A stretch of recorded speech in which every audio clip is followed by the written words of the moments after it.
So the Motorola Edge 2026 is finally official, and honestly, it's not the phone the leaks led us to believe it would be. For months, rumors pointed toward a massive 7000 mAh battery, a huge 6.78-inch display, and a Snapdragon-powered setup based on the Edge 70 Fusion. But Motorola has gone in a completely different direction. As opposed to the display mentioned in the leaks, the Motorola Edge 2026 actually has a much more compact 6.3-inch display.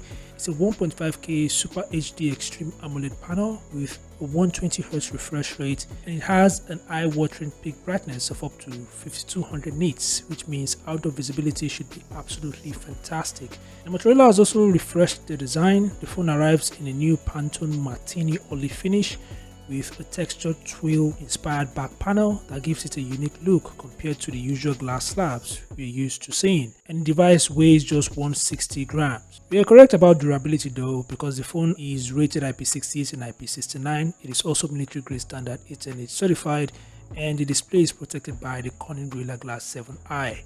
Now, under the hood, Motorola has chosen the MediaTek Dimensity 7450 processor paired with 8GB of RAM and just 128GB of storage. Battery life is actually quite solid, but it's not the 7000 mAh battery we were led to believe, but instead it's a much more moderate 5000 mAh battery alongside 60 watts turbo power wired charging and 15 watts wireless charging support. It is still pretty nice in my opinion. Now, in the camera department, the device features a 50MP Sony LYTIA 710 primary main sensor alongside a 50MP ultra wide angle lens and a 10MP telephoto camera offering 3 times optical zoom. And on the front, Motorola includes a 50MP selfie shooter, which is one of the highest resolution front-facing cameras you'll find in this segment.